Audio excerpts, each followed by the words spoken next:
However, Lord Shiva can annihilate the creations of Brahma. Still, both Lord Brahma and Lord Shiva act only in one capacity. Lord Brahma can create and Lord Shiva can annihilate, but neither of them can maintain. Lord Vishnu, however, not only maintains, but creates and annihilates also. Factually, the creation is not affected by Brahma, because Brahma himself is created by Lord Vishnu, and Lord Shiva is created or born of Brahma.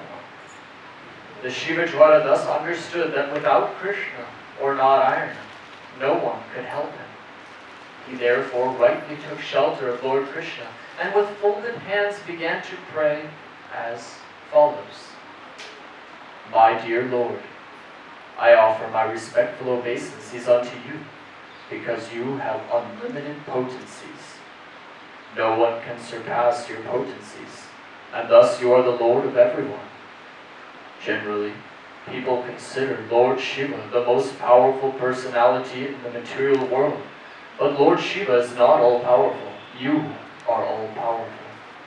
This is factual. You are the original consciousness, or knowledge. Without knowledge or consciousness, nothing can be powerful. A material thing may be very powerful, but without the touch of consciousness it cannot act. It may be gigantic and wonderful, but without the touch of someone conscious and in knowledge, the material machine is useless for all purposes. My Lord, you are complete knowledge, and there is not a pinch of material contamination in your personality. Lord Shiva may be a powerful demigod because of his specific power to annihilate the whole creation. And similarly, Lord Brahma may be very powerful because he can create the entire universe. But actually, neither Brahma nor Lord Shiva is the original cause of this cosmic manifestation. You are the absolute truth, the supreme Brahman, and you are the original cause. The original cause of the cosmic manifestation is not the impersonal Brahman effulgence. That impersonal Brahman effulgence rests on your personality. As confirmed in the Bhagavad Gita, the cause of the impersonal Brahman is Lord Krishna. This Brahman effulgence is likened to the sunshine, which emanates from the sun globe. Therefore, impersonal Brahman is not the ultimate cause. The ultimate cause of everything is the supreme eternal form of Krishna. All material actions and reactions take place in the impersonal Brahman. But in the impersonal Brahman, the eternal form of Krishna, there is no action and reaction. The Shivajwara continued, Therefore, my Lord, your body is completely peaceful, completely blissful, and devoid of material contamination. In the material body, there are actions and reactions of the three modes of material nature. The time factor is the most important element above all others because the material manifestation is affected by the agitation of time. Thus, natural phenomena come into existence, and as soon as phenomena appear, fruitive activities are visible. As the result of these fruitive activities, a living entity takes his form. He acquires a particular nature packed up in a subtle body and gross body formed by the life air, the ego, the 10 sense organs, the mind, and the 5 gross elements. These then create the type of body which later becomes the root cause of various other bodies, which are acquired one after another by means of the transmigration of the soul. All these phenomenal manifestations are the combined actions of your material energy. You, however, are the cause of this external energy, and thus you remain unaffected by the action and reaction of the different elements. And because you are transcendental to such compulsions of material energy, you are the supreme tranquility. You are the last word in freedom from material contamination. I therefore take shelter at your lotus feet, giving up all other shelter. My dear Lord, your appearance as the son of Vasudeva, in your role as a human being, is one of the pastimes of your complete freedom. To benefit your devotees and vanquish the non-devotees, you appear in multi-incarnations. All such incarnations descend in fulfillment of your promise in the Bhagavad Gita, that you appear as soon as there are discrepancies in the system of progressive life. When there are disturbances by irregular principles, my dear Lord, you appear by your internal potency. Your main business is to protect and maintain the demigods and spiritually inclined persons, and to maintain the standard of material law and order. Considering your mission of maintaining such law and order, your violence toward the miscreants and demons is quite befitting. This is not the first time you have incarnated. It is to be understood that you have done so many, many times before. My dear Lord, I beg to submit that I have been very greatly chastised by the release of your Narayana Jvara, which is certainly very cooling, yet at the same time severely dangerous and unbearable for all of us.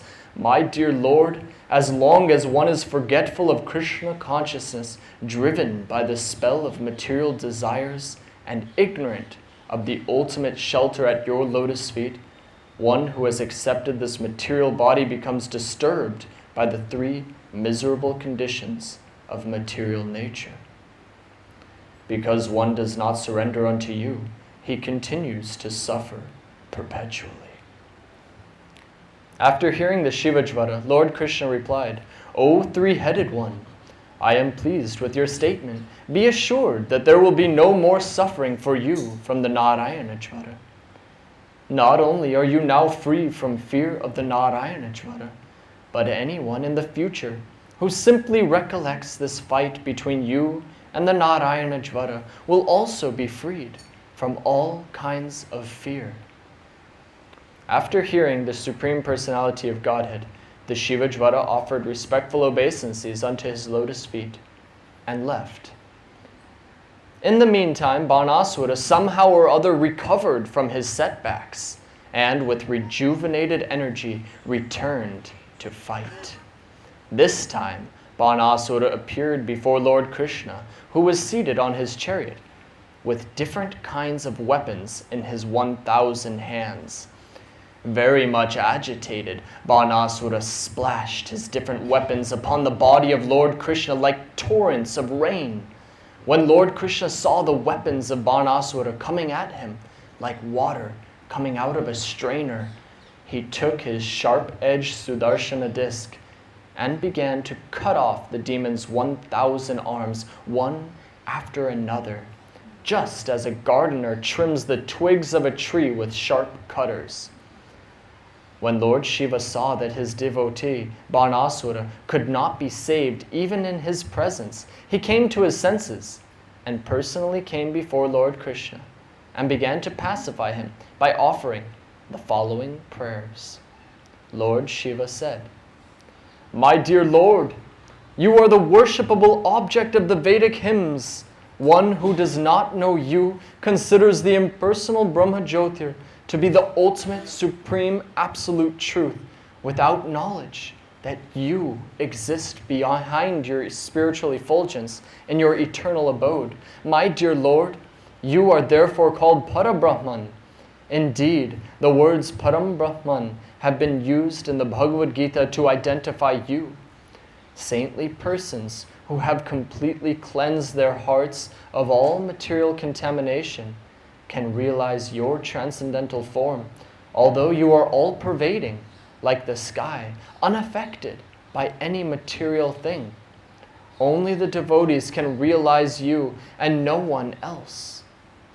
In the impersonalist conception of your supreme existence, the sky is just like your navel, fire is your mouth, and water is your semen.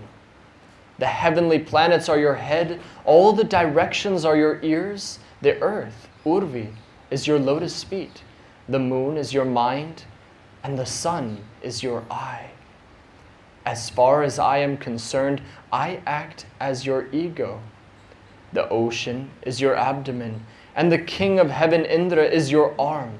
Trees and plants are the hairs on your body, the clouds are the hair on your head, and Lord Brahma is your intelligence. All the great progenitors, known as Prajapatis, are your symbolic representatives, and religion is your heart. The impersonal feature of your supreme body is conceived of in this way, but you are ultimately the supreme person. The impersonal feature of your supreme body is only a small expansion of your energy. You are likened to the original fire, and your expansions are its light and heat. Lord Shiva continued, My dear Lord, since you are manifested universally, the different parts of the universe are the different parts of your body. And by your inconceivable potency, you can simultaneously be both localized and universal.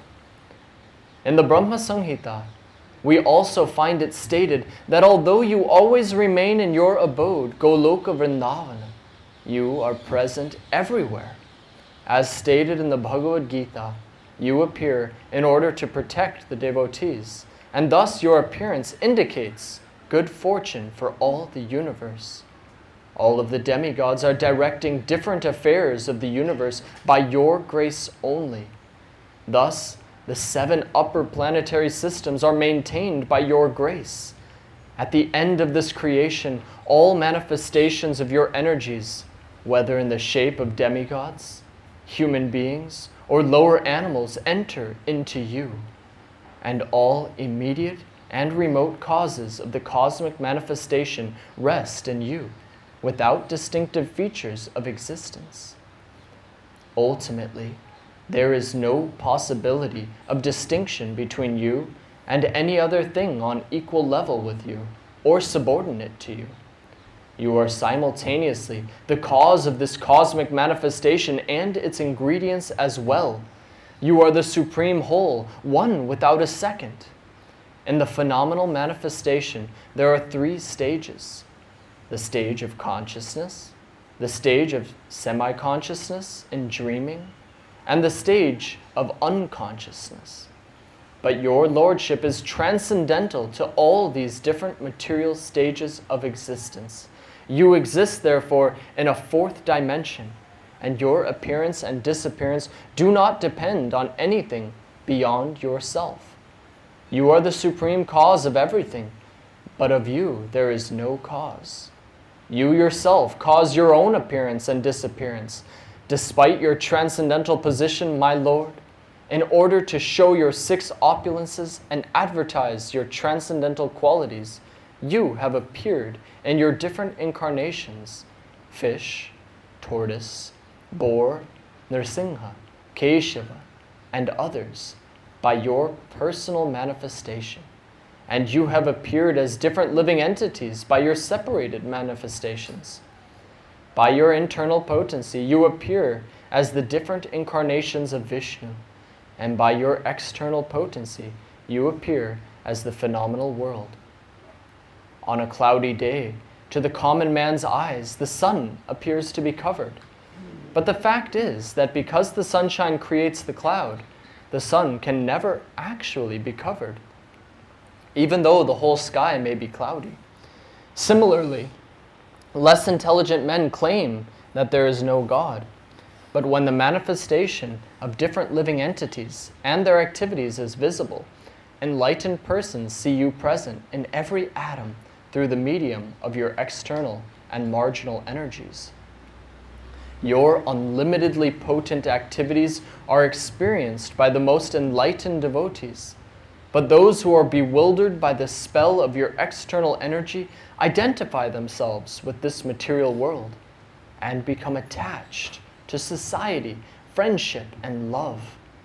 Thus, they embrace the 3-fold miseries of material existence and are subjected to the dualities of pain and pleasure, sometimes drowning in the ocean of attachment and sometimes being taken out of it. My dear Lord, only by your mercy and grace can the living entity get the human form of life which is a chance to get out of the miserable condition of material existence. However, a person who possesses a human body but who cannot bring his senses under control is carried away by the waves of sensual enjoyment. As such, he cannot take shelter of your lotus feet and thus engage in your devotional service. The life of such a person is very unfortunate, and anyone living such a life of darkness is certainly cheating himself and thus cheating others also.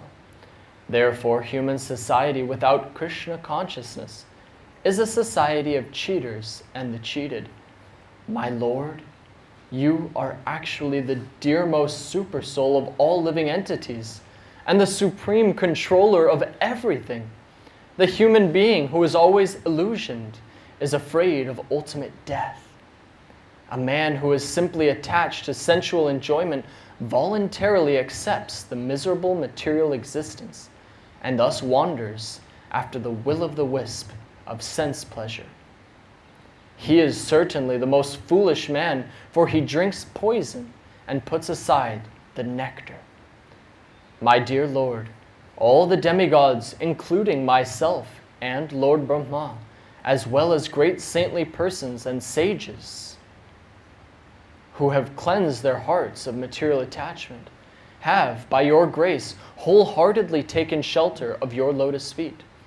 We have all taken shelter of you, because we have accepted you as the Supreme Lord and the dearmost life and soul of all of us. You are the original cause of this cosmic manifestation.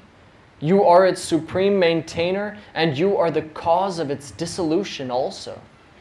You are equal to everyone, the most peaceful supreme friend of every living entity. You are the supreme worshipable object for every one of us.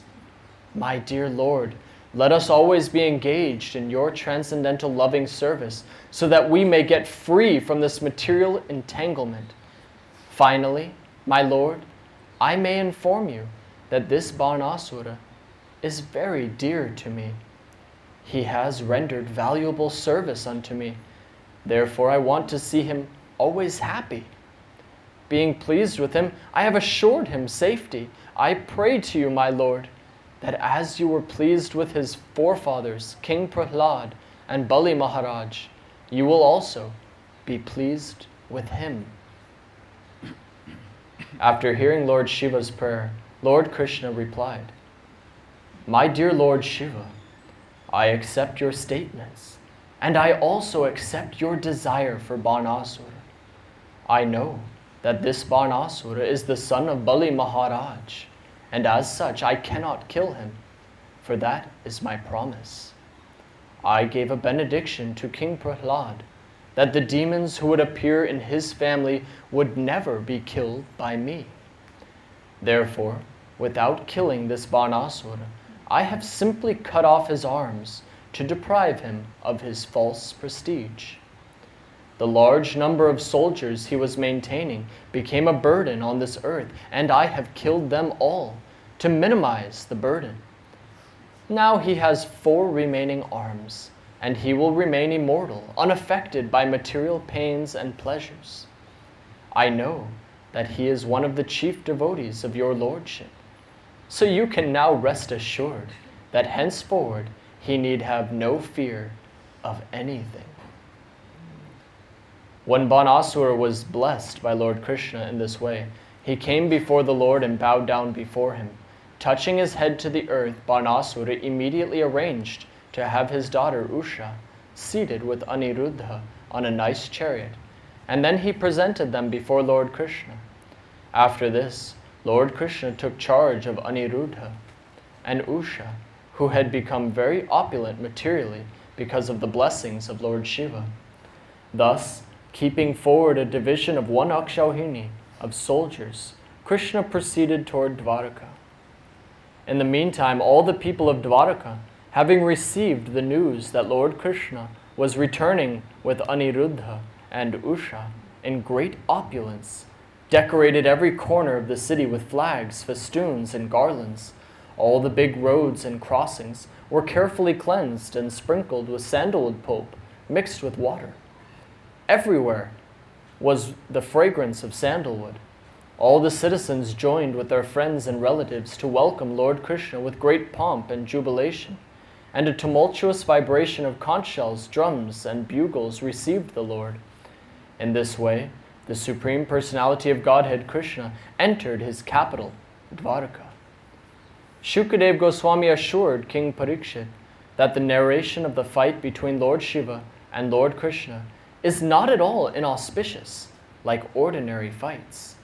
On the contrary, if one remembers in the morning the narration of this fight between Lord Krishna and Lord Shiva, and takes pleasure in the victory of Lord Krishna, he will never experience defeat anywhere in his struggle of life. This episode of Banasura's fighting with Krishna, and later being saved by the grace of Lord Shiva, is confirmation of the statement in the Bhagavad Gita that the worshippers of demigods cannot achieve any benediction without its being sanctioned by the Supreme Lord, Krishna. Here, in this narration, we find that although Banasura was a great devotee of Lord Shiva, when he faced death by Krishna, Lord Shiva was not able to save him. But Lord Shiva appealed to Krishna to save his devotee, and this was sanctioned by the Lord. This is the position of Lord Krishna. The exact words used in this connection in the Bhagavad Gita are Mayaiva Vihitan Hitan.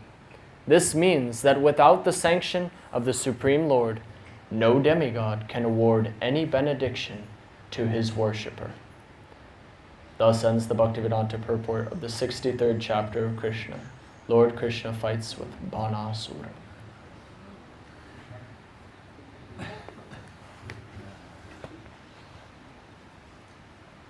Om Jnana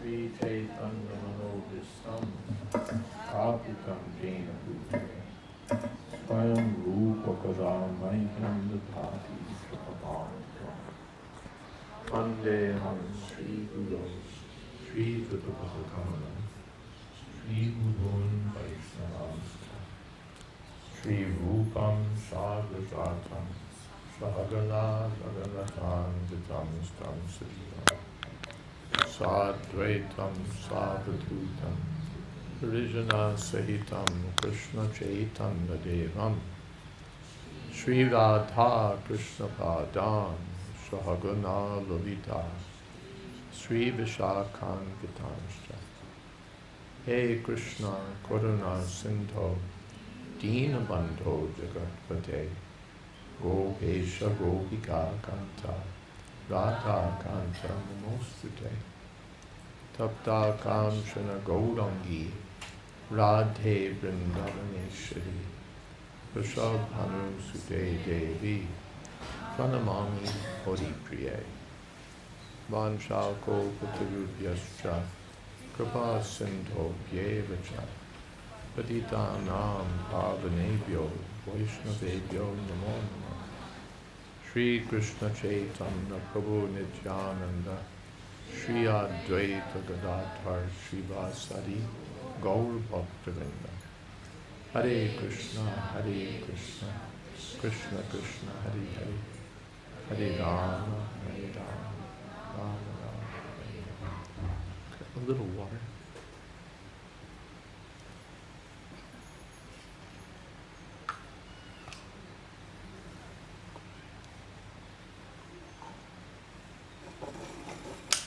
So in this chapter, Narada informs the other dynasty of what had happened with Aniruddha, and the dynasty attacks Shonitpur, the capital of Banasura, and a great fight ensues.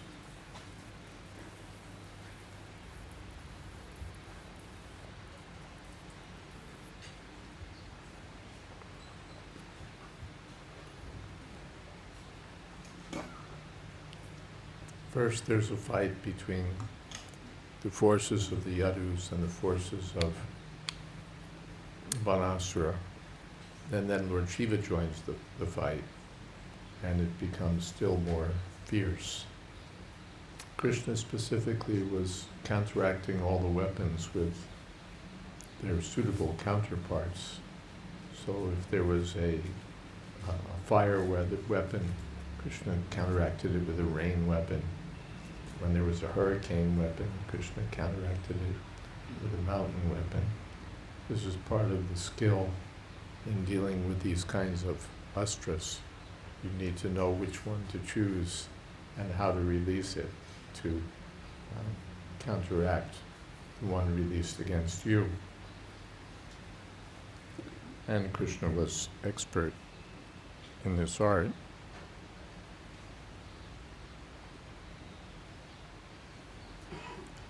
Lord Shiva was specifically joined by the various kinds of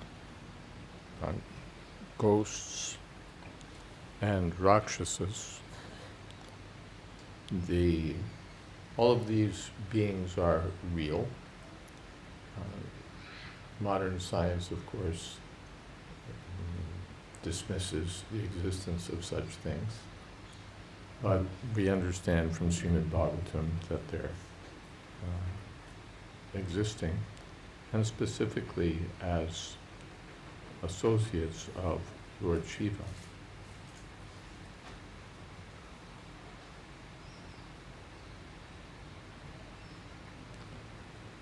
Lord Shiva was finally being defeated by Lord Krishna, so Krishna, Lord Shiva, released his ultimate weapon, the Shivajwara, which brings about extreme heat. And Krishna counteracted it with the Narayanjwara, extreme cold. And gradually, the Narayanjwara was winning, and the Shivajwara surrendered to Lord Krishna and offered significant prayers. The prayers, in one sense, are the essence of the chapter because they give specific truth about the personality of Godhead. For us to go through them now point by point would be a great study. We could spend days on each verse, each statement. But in summary, the Shivajwara recognized Krishna as the Supreme Personality of Godhead. And Lord Shiva then himself also surrendered. Krishna had released his yawning weapon, which had made Lord Shiva tired. Now Lord Shiva is recovered. Of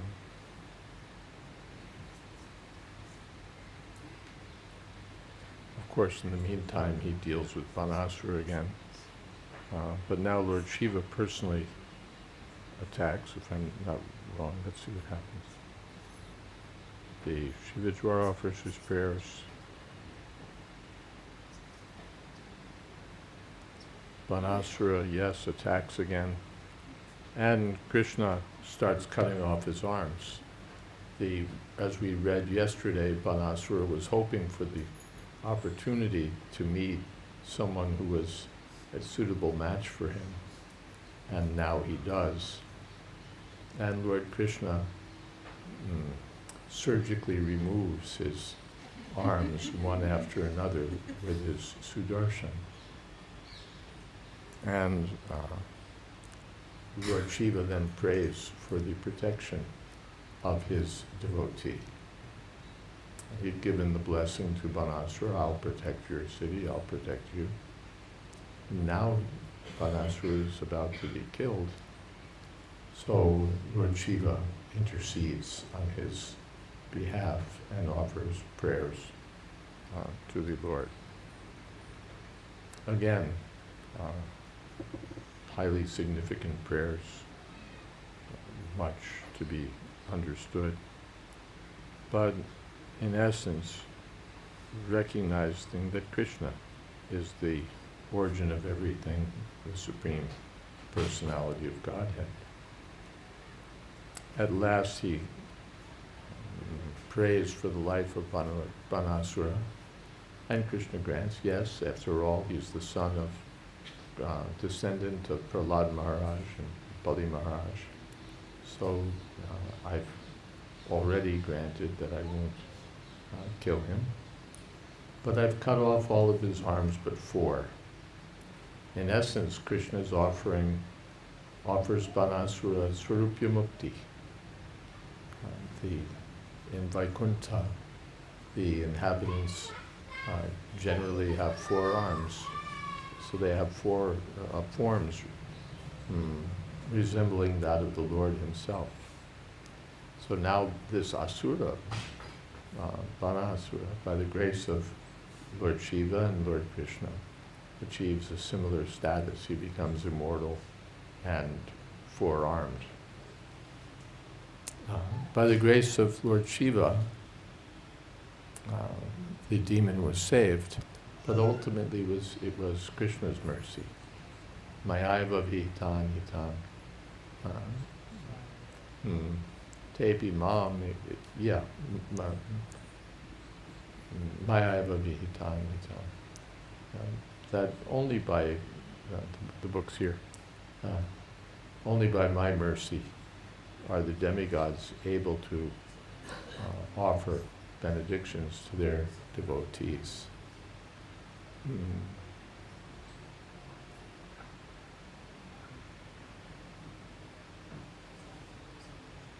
Yeah, and the chapter ends that way. Yeah, you found the verse? What is that? Shraddhaya? Shraddhaya paraya yukta shraddha. What's the beginning? Tasya radhanam ihate. Labhate yatata kaman mayaiva vihita. Yeah. Any questions? Yes.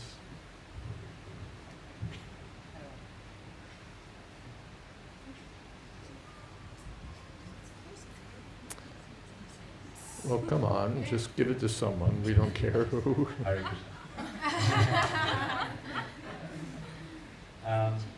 What's interesting, yesterday I asked about being asuras and devotees and non-devotees in the line of Prahlad Maharaj. And Banasura is called again Asura. And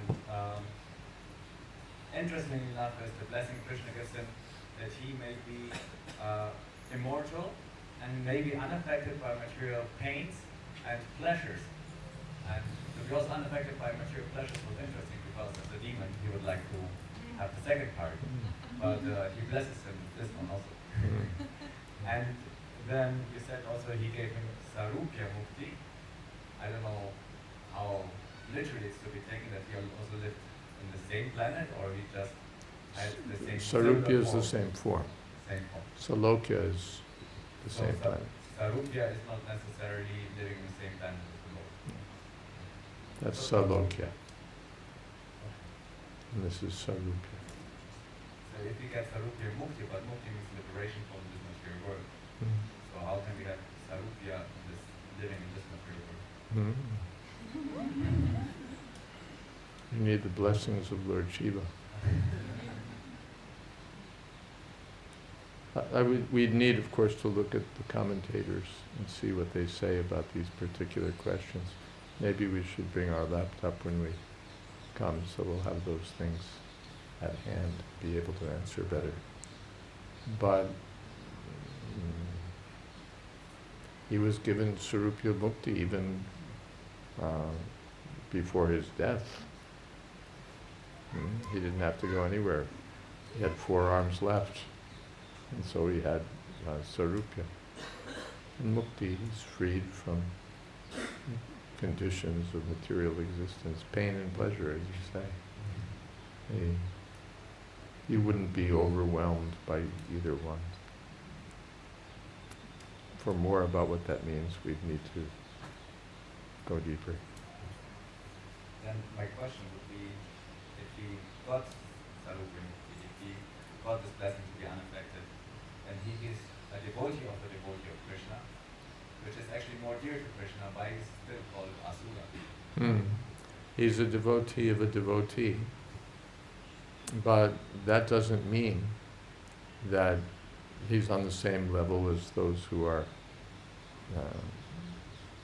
engaged in the devotional service of the Lord. Ravana was also a devotee of devotee of Lord Shiva. Vrikasura was also a devotee of Lord Shiva. Similarly, there's so many great devotees of Durga, Kali, but they're not counted as Vaishnavas or as devotees of the Lord. They're counted as Hritagana, bereft of intelligence, and they're counted as demons.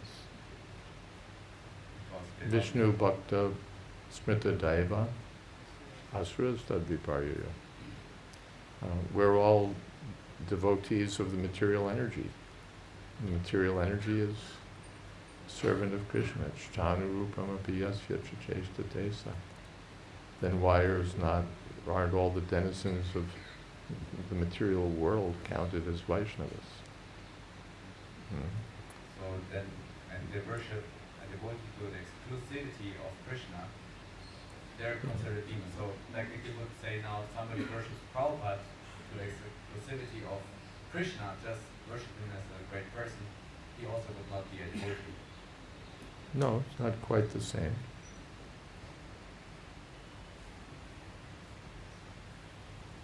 The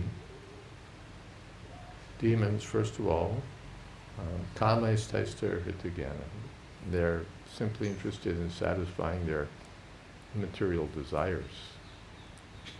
And that's why they surrender. They're not interested in service to the Lord. They're interested in sense gratification only. And they don't recognize any connection between their object of worship and the Lord. They just want to worship whoever it is to get material sense gratification. So they're counted as demons. And those who approach a devotee, especially for the sake of devotional service, are counted, at least preliminarily, as devotees. Even if they don't originally have the idea of devotional service, they just come for the food. But they can quickly be transformed into devotees.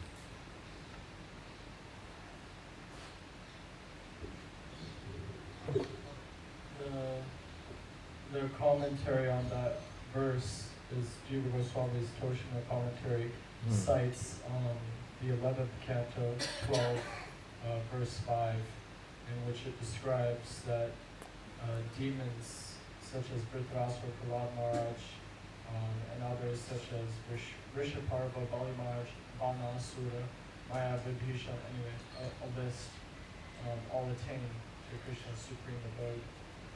So it doesn't directly comment on the Sarupya aspect, but it does cite that They also go back to Godhead.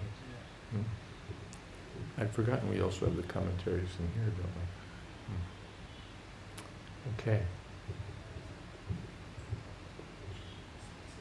Yes.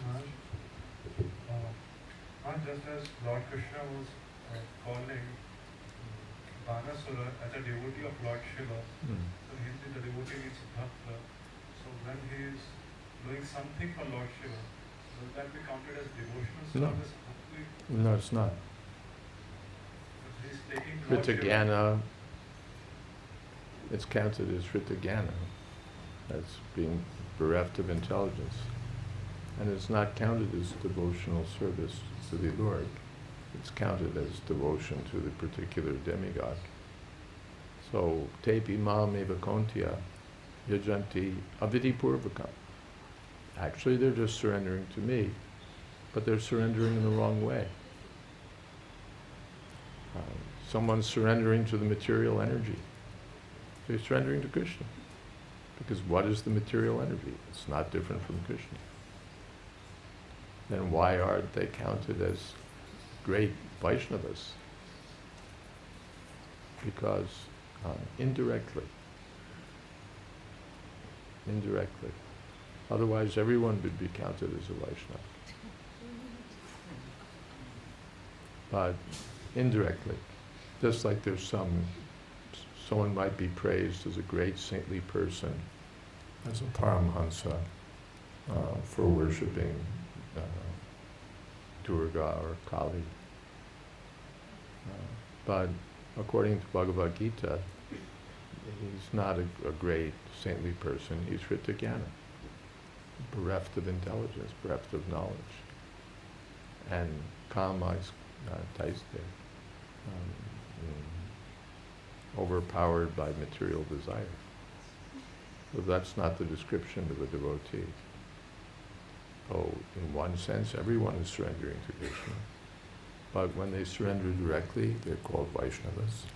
And when they surrender via the material energy, then they're called materialists or demons. So the demigods are generally representatives of the material energy. Indra, Shiva, Durga,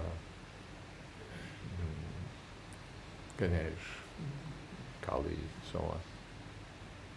So the demigod worshippers are not counted as Vaishnavas. They're counted as materialists or demons. Asuras tadviparya. Is it right to even call them devotee of Lord Shiva? Yeah, then devotee is, we use that term, Shiva Bhakta, Durga Bhakta, Modi Bhakta, whatever it may be. So you can say devotee, a devotee of his wife, a devotee of Amitabh Bachchan, or whatever it is. But that's not the same as being a devotee of the personality of Godhead. Everyone's devoted to something, so everyone's a devotee. But when we're devoted to personality of Godhead, that's Vishnu Bhakti. And Asuras Tadviparya. The opposite is demonic. Should we put some lights on?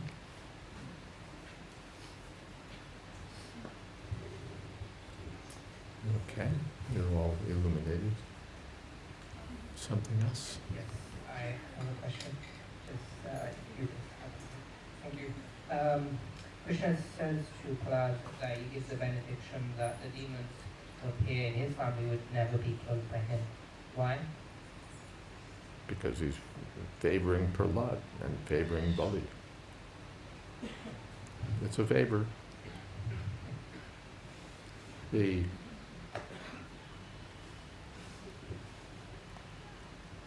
Someone does service for the country. So the government not only takes care of him, it takes care of the whole family. What did they do? The wife stayed at home and cooked. The kids went to college or something. Meanwhile, the husband was, fighting in Okinawa or wherever it was. So they didn't do anything. But because he fought heroically for the country, his wife, his family, his children, maybe his grandchildren, the government shows them special favor.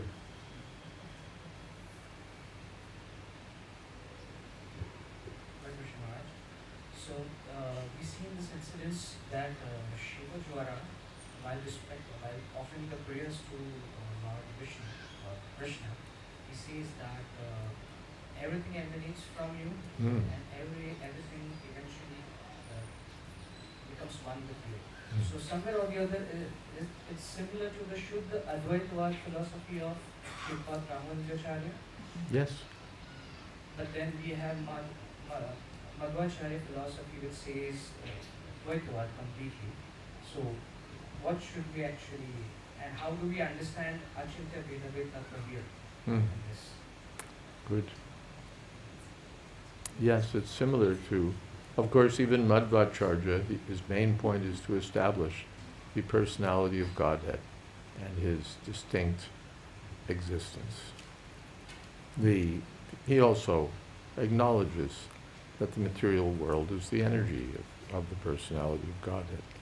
In that sense, although he's careful to point out at every step that it's different from the personality of Godhead. It's Dvaita. That material world is different from God. The material world is different from the living entity. Living entity is different from God. Living entity is different from the material world. Everything is distinct. And yet, everything is controlled by the personality of Godhead. And so there's unity there. But Chaitanya Mahaprabhu, yes, is teaching a philosophy which is in many ways quite close to the Vishishtadvaita of Ramanujacharya. Everything is different, but in a particular way. And everything is, again, taking Dvaita philosophy, everything is one, and yet everything is different from the Lord. So Chaitanya Mahaprabhu seeks to reconcile all the different opinions by saying that yes, Krishna is different from everything, and yet he's one with everything at the same time. And this is achintya, practically inconceivable. If something is one with something else, it's not different. If it's different, it's not one. A little more water, but Krishna is inconceivably, simultaneously one with and different from everything. Is that okay?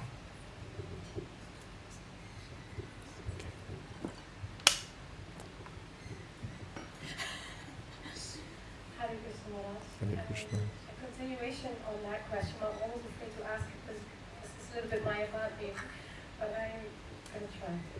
So, as we read these prayers, it seems that Krishna is interacting and is present in everything.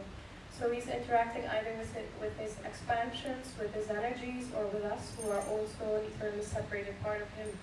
So it seems like he's only interacting with different aspects of himself. Yes. We know that the purpose of Krishna doing that, being in multiplicity, is to increase the joy, the bliss, the love. But what is the use of that when it's contained within itself? So basically, why does Krishna exist? Why does Krishna exist? Why not just have one homogeneous substance? Or nothing at all. Of course, there doesn't have to be a why. He exists. Why implies that there's some cause. The room has fans because it's hot, so the heat is the cause of the fans. We have a roof over our head because it rains or it gets too hot. So there's a cause. The cause is the why. Why? Because. So you can't put a why because on Krishna. He's not caused by anything. He doesn't need a why for his existence. That's the definition of cause of all causes. There's a cause, but there's no why. Every other cause, there's a why. Why is that? Because of this. And why is that? Because of this. Well, why that? Well, because of this. My mother used to, when I'd go on why, what she'd say, well, because why is a crooked letter. It means, enough already. But the original, the right answer to the question is that finally it comes to Krishna. When you come to Krishna, there's no why. He doesn't need a reason to exist. He himself is the reason for all existence. So he doesn't need to explain why he exists. He exists. He defines existence. Then why is he acting with everything? He's everything. Vasudeva Sarvamiti, nothing exists other than Krishna. But Krishna exists in varieties through his energies. That's also part of Krishna's existence.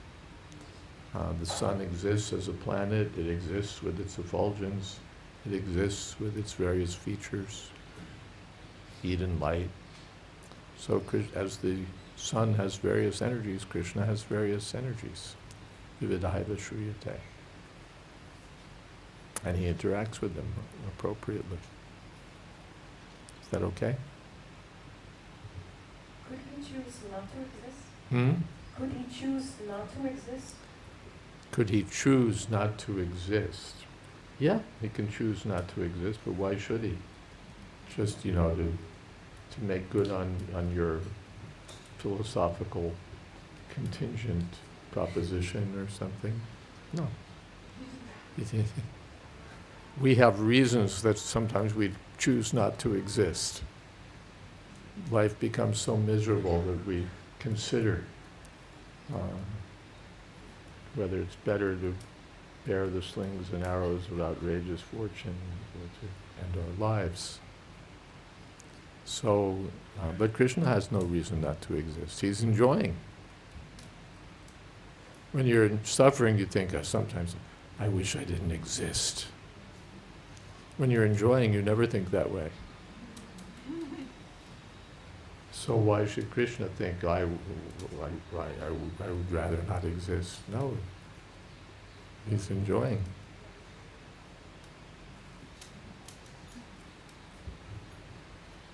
Thank you so much. So my question is about the chapter with the Shiva Jwara weapon. First, he must be like a Shiva Bhakta because he's serving Lord Shiva. And then all of a sudden he just has these amazingly wonderful prayers to Krishna and surrenders. So how would a Jiva get into that position of becoming like a Shiva Jwara weapon? How do you get to be a Shiva Jwara? Yes. How does a Shiva become a weapon of Lord Shiva? Seems like that position's already taken.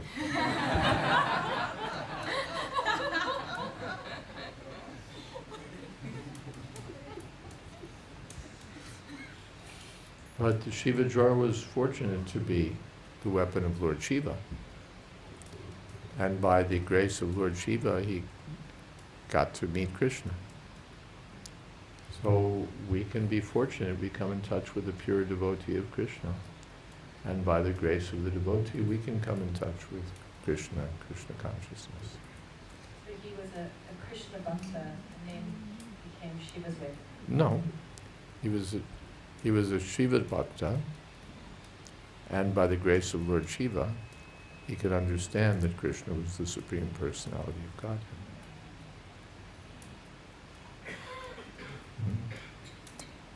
He was a devotee of a devotee, and by the grace of that devotee, he came in touch with Krishna.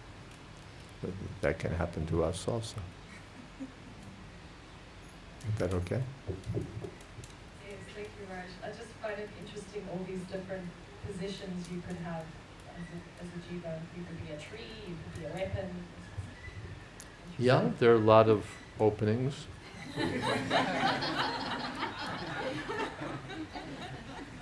Toward the beginning of the chapter, we heard Bhuta, Preta, Guyaka, Kushmanda, Brahma Rakshasa. Those positions are also open.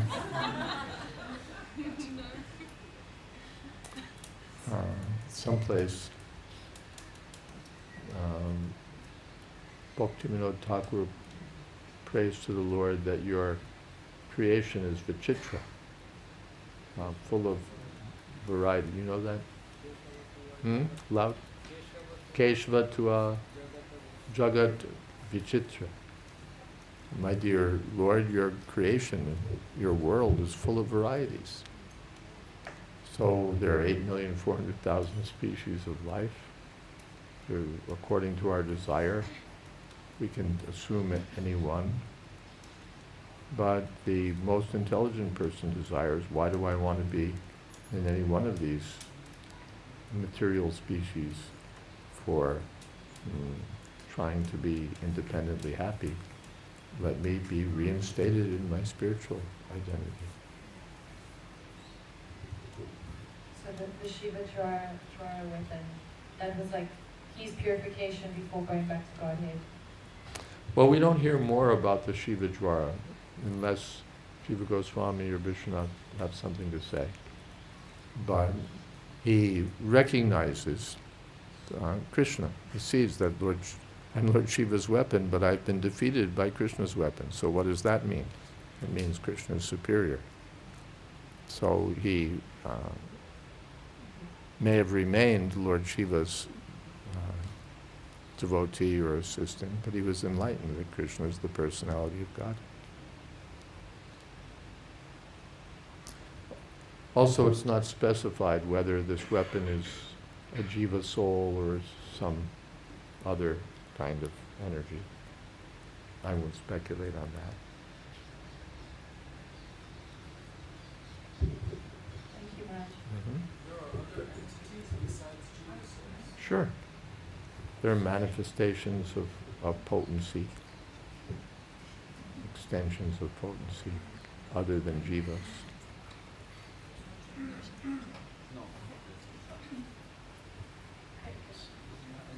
Maharaj, is it okay to ask a question that's not on the text? Yeah. Let's diverge. Or should we take the chapter questions first and then come back? Why don't we do that? Any other chapter questions? Yes? Hare Krishna Maharaj. I love the chapter. Lord Shiva is praying to Krishna, and in his prayers he speaks about the personalist conception of the Lord. So I guess my question is, what are these impersonalists after, and how can we preach to an impersonalist? What are the impersonalists after? And how can we preach to the impersonalists? Yeah? I'm so ignorant. What are they after? Well, what they profess to be after is liberation from material existence. Material existence they acknowledge to be painful, and so they want freedom from the pains of material existence, and they're willing to give up the pleasures of material existence for that also.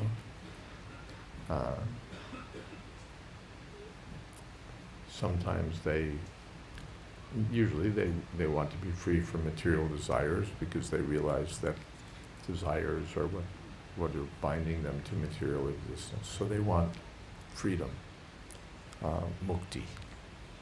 In one of two phases, the Buddhists want nirvana, which they define as just extinguishing of the ego. Because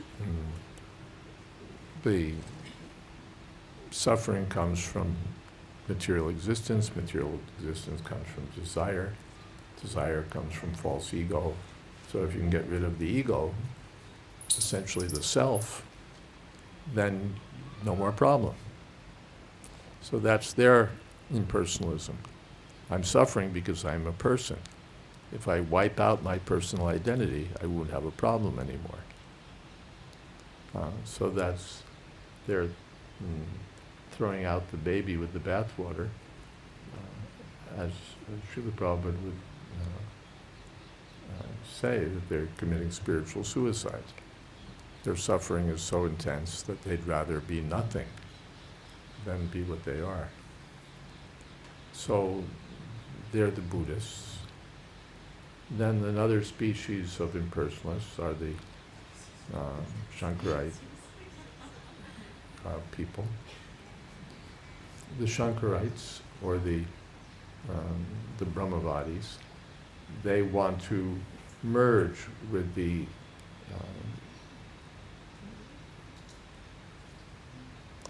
absolute truth in the feature of absolute oneness, with no individuality, no distinction between anything and anything else, absolute homogeneous oneness where there's no names, no forms, no qualities, no activities, That's their goal. And as some scholars have observed, they're crypto-Buddhists. The Bhagavatam also says that they're crypto-Buddhists. They're essentially looking at the same thing, because when you take existence and strip it of form, quality, name, activities, desires, everything, what have you got? You've got nothing, essentially. But philosophically, they acknowledge that it's not nothing, it's something. But there's something is void of practically everything. So that's their goal. From another point of view, their goal is to avoid Krishna. Everyone is servant of Krishna, Jiver Swarupoi, Krishna Nityadas. But they want to deny their real identity and they want to, ideally they'd like to be the enjoyers of everything, but when that fails, then they become sour grapes. You know sour grapes? Yeah, they become sour grapes. That the world is false. There's nothing here. I don't know. And so they say then everything is false, and they deny any reality as satyam apradishtante jagadahu anisha. So that's their goal. Is to, from another, there's their professed goal, and then what we say is their goal, that they're trying to deny their eternal identity. In the West, there are some that, I wonder if this is an impersonalist. Some people are like, they kind of, if they see a sunset, they become all, alive, and they say, oh, this, divine nature of the sun. But then when it's time to, be, practical and worship something, they don't want to do it. They just want to enjoy the sunset. Yeah, they're not even impersonalists, they're materialists. They worship the material energy. They adore the material energy. These giant trees are so great. These waterfalls, the sky, the earth, these are what could be greater than nature. Nature, thou art my goddess. In this way, sometimes they make a formal philosophy of it, and they make nature into a goddess, and they worship the goddess, nature. But that's materialism. Even the so-called Paramhansa, who's worshipping the goddess of material nature, is a materialist, while professing to be something else. Mm-hmm. Yes.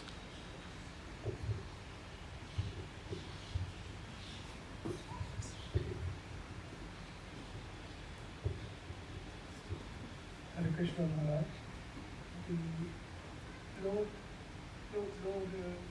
Shiva in our tradition, he is the foremost Vaishnava. Not just our tradition, it's Shastric statement.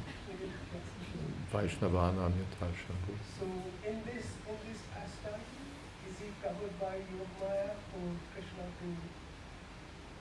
Yeah, these things are always going on, that sometimes, although Lord Shiva or Lord Indra or Lord Brahma are all great devotees of the Lord, sometimes they forget, Muyanti Yat Surya. And then they fight Krishna, or they get angry at him for taking their parijata tree, or they want to devastate Vrindavan, or they want to steal Krishna's cows and cowherd friends. So these things, calves and cowherd friends. So these things go on, yes, by the influence of Yogamaya. If I may, another slightly mundane question. These weapons, Brahmastra, Shiva, Dvara, and so on, so these divine weapons, are they indiscriminate, i.e. do they damage your You're not working side? for the Defense Department, are you? We're careful about sharing these secrets. It's confidential knowledge. Just curiosity. Are they indiscriminate? No, they're selective. Or some of them may be indiscriminate and some of them may be selective. But they can be so selective that we hear that Ashwatthama released a Brahmastra directed specifically at the embryo in the womb of Uttara. That particular, exclusively at the embryo of Parikshit Maharaj in the womb of Uttara. America is now very proud of its very specifically guided weapons, but they mess up quite a bit. The technology is still not quite there. And even when it gets quite there, it'll be a long time before it's able to have that level of precision. But these things were known in Vedic times. Also, interestingly, they had hovercraft, because we read in the beginning of the chapter that the demigods were hovering over the battlefield. Doesn't say they were like making passes over the, flying over it and then flying back and then flying over. They're hovering. So that technology was also there. So if you are working for the Defense Department, then go back and tell them.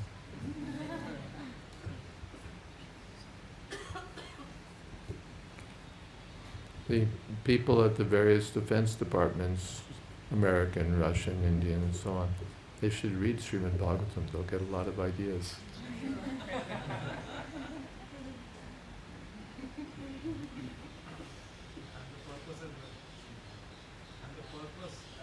Well, that'll be the end of their defense department, but yes.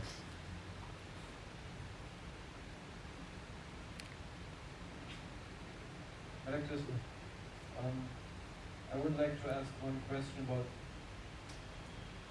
about Shiva in Vrindavan. It says that Shiva is here known as Gopeshwara. Yes. So, are we qualified to hear something from you about what is his function here in the Dham?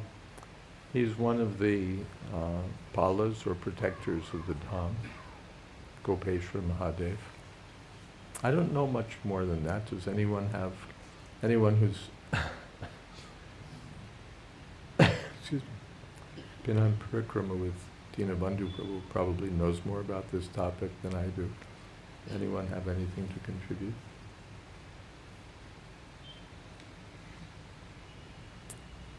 Okay.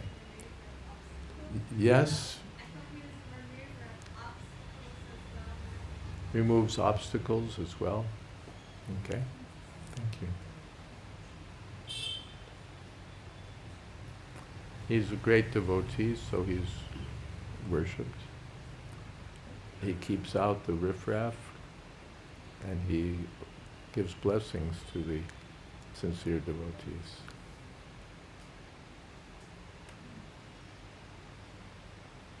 Thank you. Something else? Okay. Hare Krishna Maharaj. On two topics. The first one was we were speaking about Krishna's oneness and his existing or not existing. As Chaitanya Mahaprabhu and Radha Krishna, he was one, he became two, or also simultaneously he was already two and became one. Similarly, I think, I don't know if it's right, that Krishna is beyond time and effect. So cause and effect and also time. It means if he's simultaneously one and also many, but at the same time he's also one. So his existing and non-existence is all simultaneously incomplete. Simultaneous existence and non-existence? And one way, yes, if he's only Brahman, then he is He's not Brahma, he's Paramatma, he's Bhagavan. all at the same time. Yes. Yeah. But it's not limited by time. It's not that Right. he's separated from one from the other No. by time. But he's also, I don't know, understand what it I don't see where you're going. If he is Paramatma, Bhagavan, and Brahman, he's all of it at the full, but also he is Bhagavan at the full. So if he's only Brahman, he's also only Brahman. If he's only Paramatma, he's also only Paramatma, completely only Paramatma. No, he's But- not only anything, he's everything. Vasudeva Sarvamiti. He may be seen only as Paramatma. But that view is complete. The view is complete, but there's a more complete view. We see a cloud in the distance. So that's a complete vision you're seeing of this large cloud. But then you come closer, you get a more complete view that actually it's a mountain. And then you come closer and you see that not only is it a mountain, but it has streams and trees and rocks and so many features. So in the same way, also he's not only Chaitanya Mahaprabhu, but he's simultaneously Chaitanya Mahaprabhu and Radha Krishna. He's everything. He's everything. It's not So he's everything. So he is. just like I had a ring when I joined my last existing manifestation of wealth. I had a gold ring with a alexandrite stone, semi-precious, not a big deal. And this alexandrite stone, in some lights it's yellow, in some lights it's blue, bluish or yellowish. So it's the same stone. It's not that in one light it's one stone, in another light it's another stone. It's one stone. You see it in one light, it looks like this, and you see it in another light, it looks like that. So Krishna is seen in one light, he's the personality of Godhead. Seen from another point of view, he's Paramatma. Another point of view, he's Brahma. From another point of view, he's material nature. And as devotees, we try to see the whole thing in all kinds of different lights, as many lights as possible. Yeah. Or do we focus only on? No, to understand as much, how much can we understand? Atava bahunaitena kim gyatena tavarjana. Vishtabhyaham idam Krishna mekang senastato jagat. Tell me about your glories by which you pervade the whole universe. All right, among the adityas, I'm, what is that? I'm Vishnu. Among the lights, I'm the sun. Among bodies of water, I'm the ocean. Among this, I'm that. Among this, I'm that. And finally, what should I say?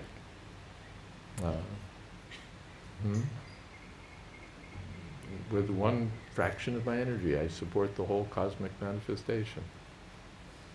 Kim Gatena, how much can I tell you? My glories are unlimited. I'll tell you a little bit. What is that? Yatu tadushe vibhutam vistaro maya.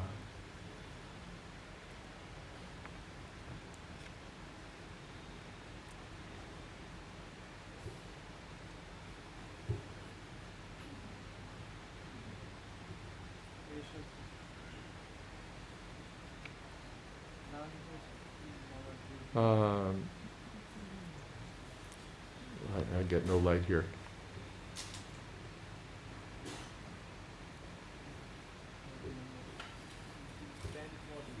Yeah, well, in the beginning, pradhanyata kuru shreshta nastyanto vistarasya me. I'll just tell you about some of my prominent opulences because actually there's no end to it. Then at the end, oh my goodness, there's impossible to see for a poor fellow like me. Let's try again.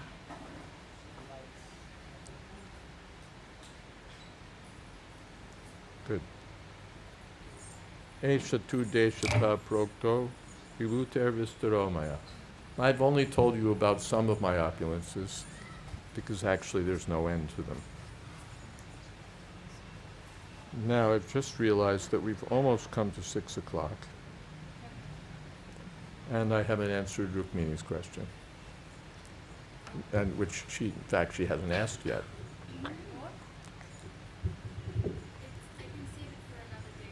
You can save it for another day? No.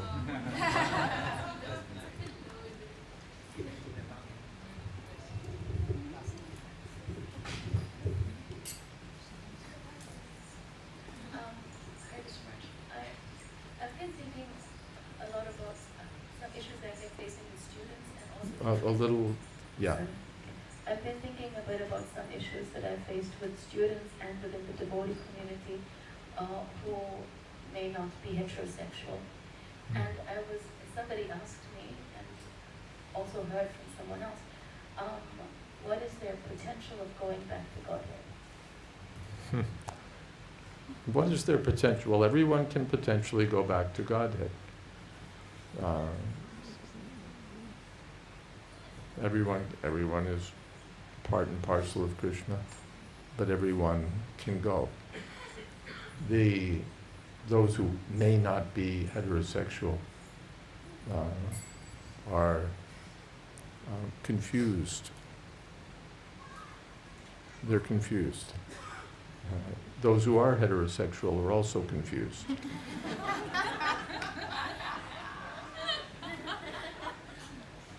But it's a different kind of confusion. Those who are heterosexual are confused. They're mistaking the body for the self and thinking that the body is who they are and that life is meant for sense gratification. And those who may not be heterosexual are confused about which body they are. They also are thinking that the body is everything. Otherwise, why are they so concerned about the body? But they're confused about their bodily, which body they're not, or which body they think they are. So that presents a lot of difficulty for them, particularly since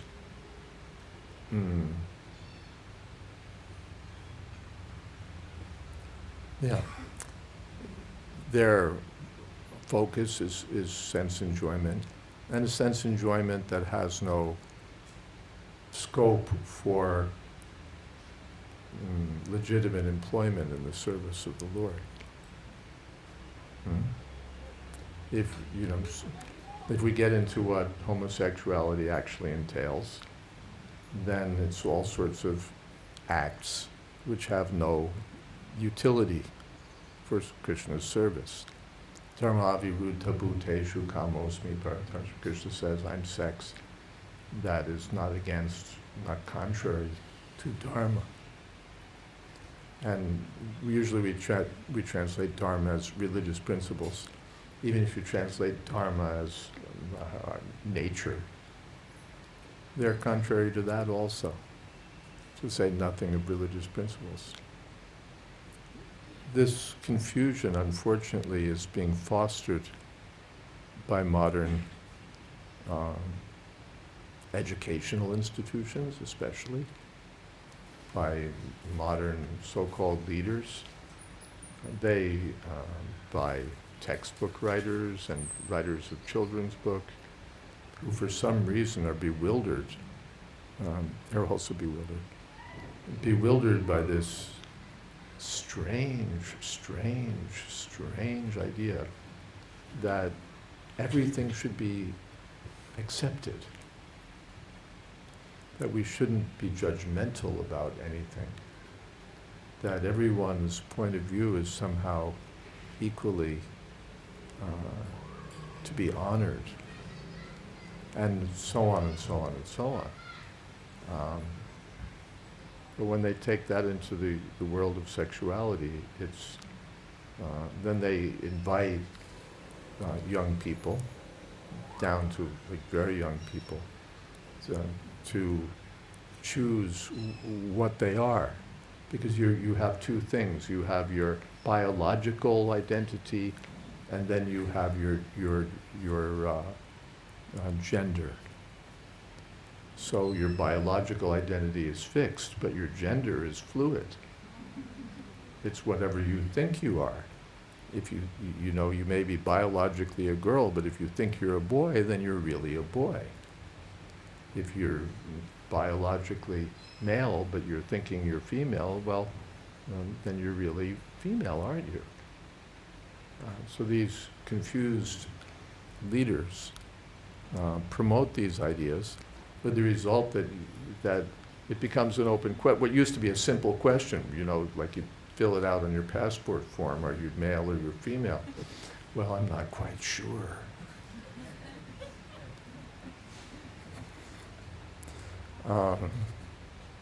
And so that's sort of open-endedness is promoted by, again, educators and others who don't want to be judgmental, with the result that young people become very, very confused. And so we keep adding letters. What is it? L, G, B, T. The next one I can pretty much guarantee you is going to be, well, we won't assign it a letter, but it'll be sexual relations between human beings and animals. Because how many choices are left? I mean, you've got to go somewhere. After we've come this far, why should we stop?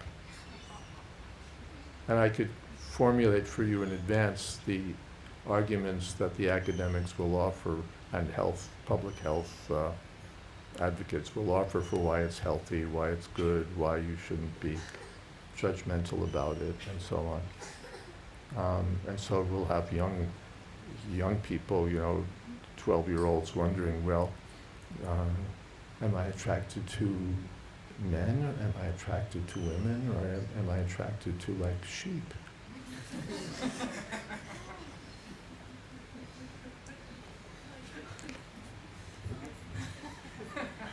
Marsh, I don't understand how the whole plethora of it can be really wild. But specifically, like within the devotee context, there's many devotees dealing with a serious productive karma. It's not so easy to just say they've been influenced by education. Maybe prarabdha karma, or whatever it is, but we hear from Shastra that prarabdha karma can be erased by devotional service. Karmani nirdahati kintu cha bhakti bhadra. Karma can be burnt up down to the roots. Does someone know the Sanskrit for the verse I was thinking of?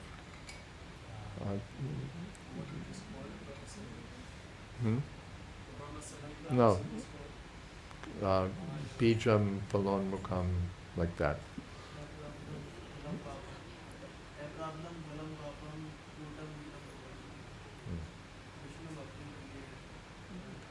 Paliyeta. Okay, the meaning is that karma has different phases. There's the bija, there's the fruit, there's the root of it all. So all these different phases, but they can all be smashed by Vishnu Bhakti. Yes, Marsh, they can be, but it's showing that sometimes they're not. Sometimes sinful activities of any other kind are not. Sometimes the nice straight heterosexual Vaishnavas, want to take off with someone else's wife or do this or that or the other thing. So there's sinful reactions or sinful desires. And therefore, we have to chant Hare Krishna seriously, perform devotional service seriously, pray to Krishna seriously. It's not a question of straight or LGB, XYZ. Whatever we are, we have to be, dedicate ourselves seriously to Krishna's service so that we can be freed from these things. Otherwise, just by the way, as a footnote, Srila Prabhupada wrote to one, I don't think he was trans, but I think he was cross. We left the C out for some reason, I don't know why. People who are cross-gendered but haven't gone the surgery route. Anyway, that was this fellow. Prabhupada said, just decide what you are and serve Krishna. Be one or the other.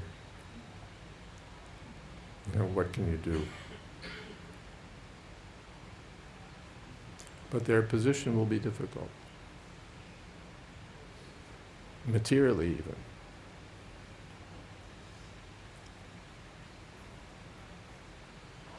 And for some reason the people like to express it in glowing terms, how, this is progress, that we're crossing the old defunct boundaries and opening up to a world of possibilities. That's, the window dressing for being confused and frustrated. But Maharaj, I've also seen the opposite, where within our society, there is so much judgment, not that we have to be accepting of everything, but there is so much judgment that people with this inclination don't feel like they have a space to practice. That may be. We're not all accommodating. We don't quite give space for everyone. If you're a pederast, a child hunter, our society is not very welcoming. Sorry. We're not all accommodating. This phrase, he created a house in which everyone can live, I think came from an astrologer, not from Prabhupada. And really the house doesn't, there's a sign at the door, no pederasts allowed. But does that sign say no homosexual people allowed? You're allowed, but you have to give up your homosexual business, because we have 4 rules. This are drunkards allowed? Yeah, you can come, take prasadam, chant Hare Krishna, but if you want to live in the house, then no intoxication. So then, We're not mean to drunkards. They can take prasadam, they can chant Hare Krishna. We'll sell them books as quick as we'll sell them to anyone else. They can attend our classes. But if they want to take up the process seriously, no gambling, no coffee, no tea, none of that. So same goes for people who want to be sexual, homo, this, that, cisgender, whatever, and not follow regulative principles. If you want to make progress, then we're straight out about it. We have some regulative principles you're expected to follow. You're a gambler, you can come, but if you want to keep being a gang, playing the horses and so on, well, I don't think you're ready for initiation. yet it seems that within the house we can allow a straight couple who may have issues with sexual desire. That also we're clear about, that this is against our principles. But there's what can we do? We're not the police that we're going to, what is it, CCTV you.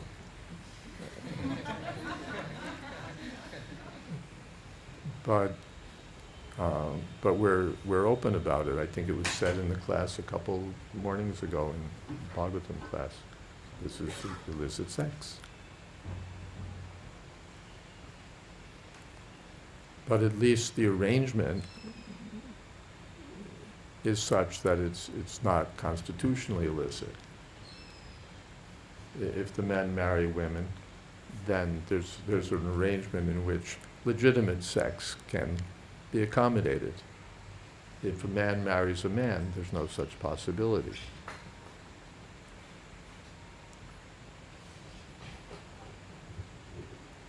You know, we're just not there.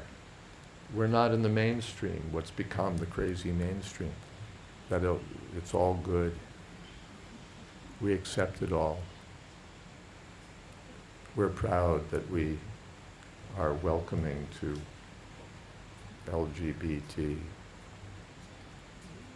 on and on and on and on. We have some standards. We're not anything goes, it's all good.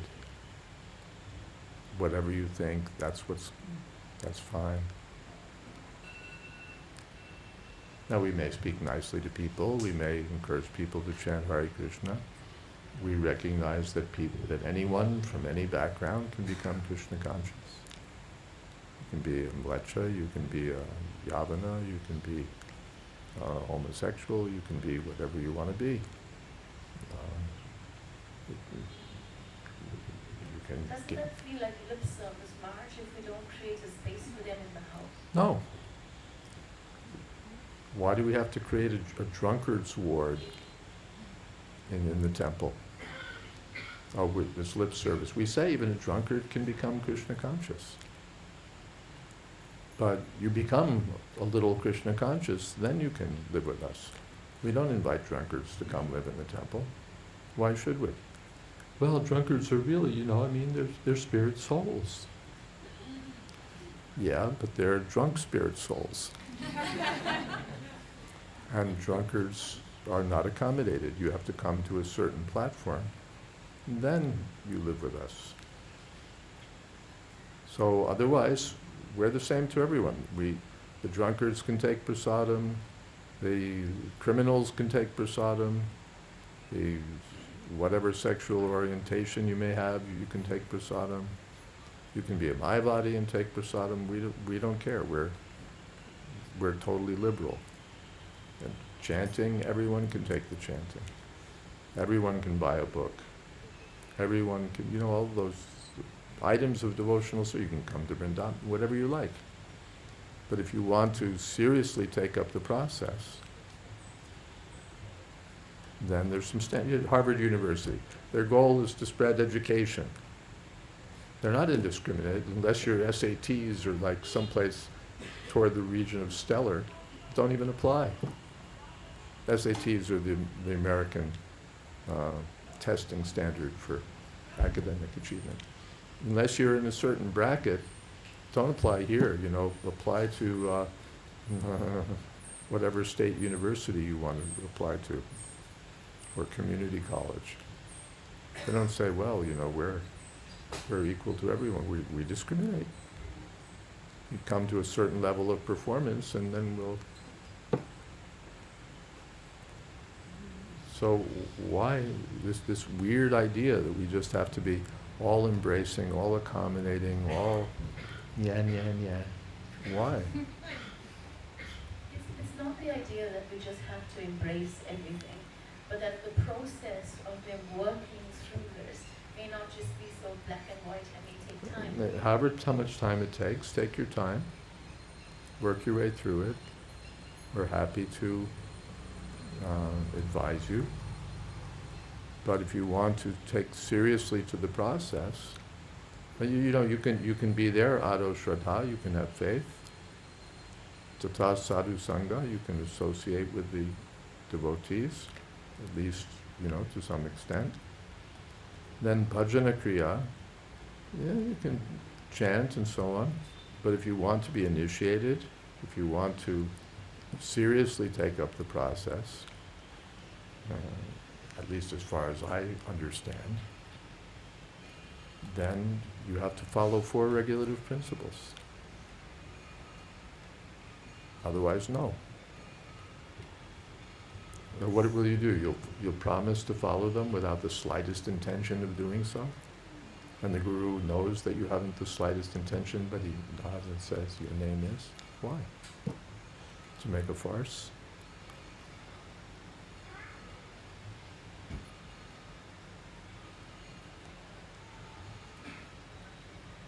Because everyone can become a devotee, so all we have to do is lower the bar so it's so close to the ground that anyone can step over it and go back to Godhead. It's not such a cheap thing.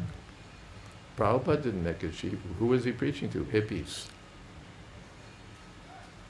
So he didn't invite all the Lower East Side.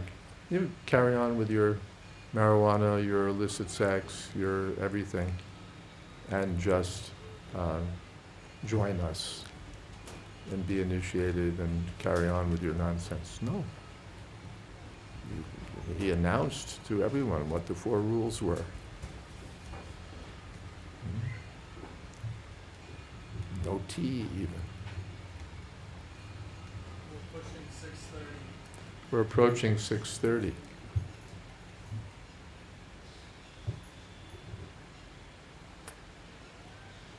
The dangers of calling on Rukmini 2 minutes before we...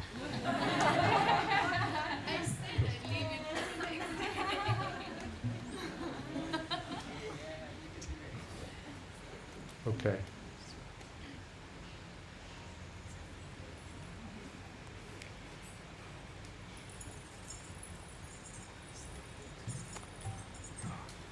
And Damodar Ashtakam, and who's leading today? You're leading. Okay.